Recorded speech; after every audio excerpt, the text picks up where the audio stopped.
Today's video is going to be very, very short. It's going to be like a hit and just like out the way, right?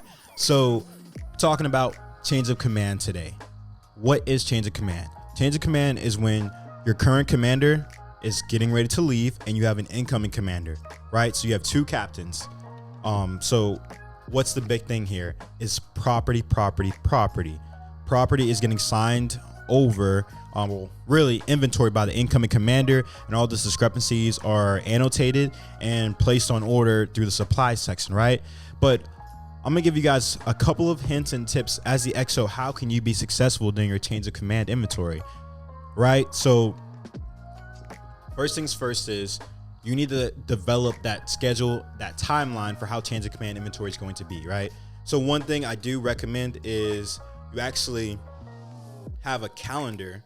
I typically use PowerPoint because I already have the template, and 2 months typically for change of command, depending on what unit you're in, right? And how much inventory you'll have, or I guess how much equipment you'll have. And the first thing you need to do is email your PBO, your property book officer, along with CCing your supply sergeant and getting on the calendar to actually have that in brief with the property book officer, right? So you should have your commander there and your incoming commander there, along with your supply sergeant and yourself as the XO, right? This is when they talk about the expectations for change of command, what memos they need for change of command, and just being a guide to help you if you guys need that assistance from battalion or whatever echelon you're at, right? So change of command. After you have that on the calendar and you guys walk through that brief, okay, PBO in brief complete. You also need to schedule with your battalion XO or whatever echelon. When are you guys going to sit down with the battalion commander to talk between the commanders to talk about, hey, how did it go? This is what happened. Are we good? Blah, blah, blah, etc. Right? So getting that on the calendar, right? Then you also need to talk to your first sergeant and see what land first sergeant recommends that you guys, or what place do the ceremony, the actual change of command ceremony. And when are we going to have the dress rehearsal and the full dress rehearsal, and how many people need to be there? That's first sergeant's laying all day in operations, but you need to get that information so you can also include that on your schedule and your timeline when you're planning all this out, right? Once that's said and done, now you can get into the weeds. So if you don't know anything about supply at all, recommend obviously talking to your supply sergeant. But I recommend when it comes to having platoons, you want to go based off of the LIN number, right? When you look at your property hand receipt, you'll see the LIN, and you just want to go straight in order. So if you have 14 pages, 1 through 5, etc., go all the way down.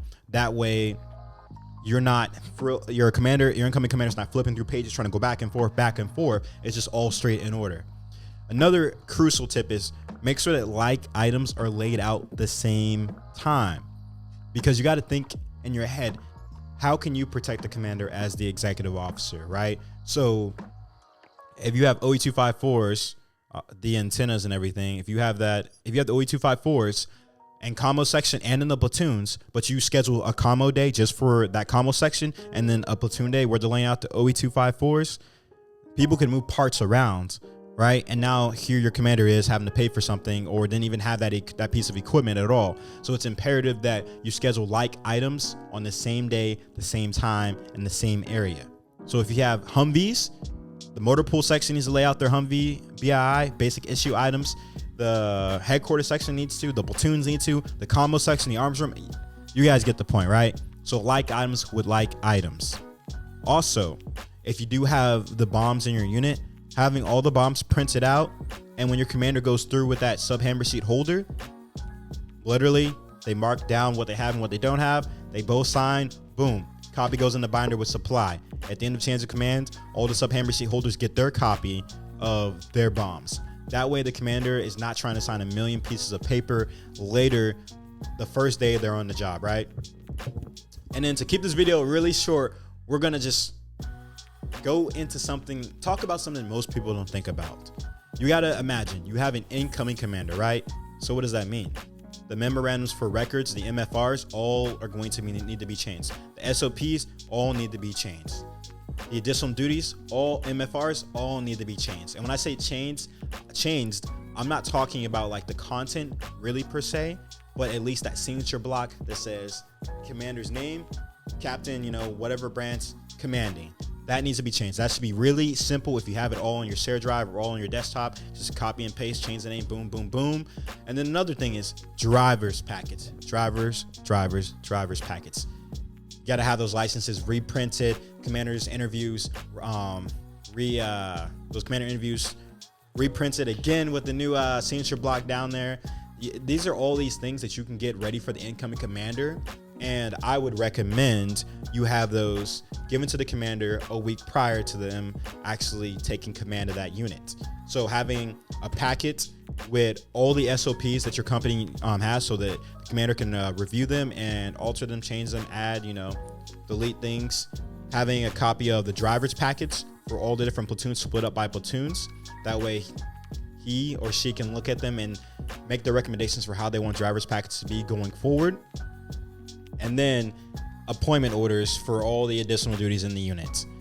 By doing all of these, you should probably do it 2 weeks out if you have a lot of paperwork, right?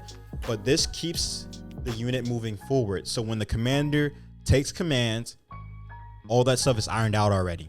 People can drive because they already have their license signed and reissued again. SOPs are in place. Appointment orders are in place. So people know exactly what they're doing. And then when battalion, brigade, corps, whatever echelon comes and checks, you're already good with your memos. So this sets up the incoming commander to have a successful transition into command, because I'm telling you, those first 180 days as command or any job, platoon leader, XO, commanding, it's gonna suck. It's gonna be heavy and weighing heavy on their soul. So try to take as much pressure off for your incoming commander as you can. You guys have any questions or concerns, just hit me up in the comment section below. With that being said, I don't care where you're at in this world, just smile. And if you're not smiling, just comment down below and let's have a conversation, all right? Ciao.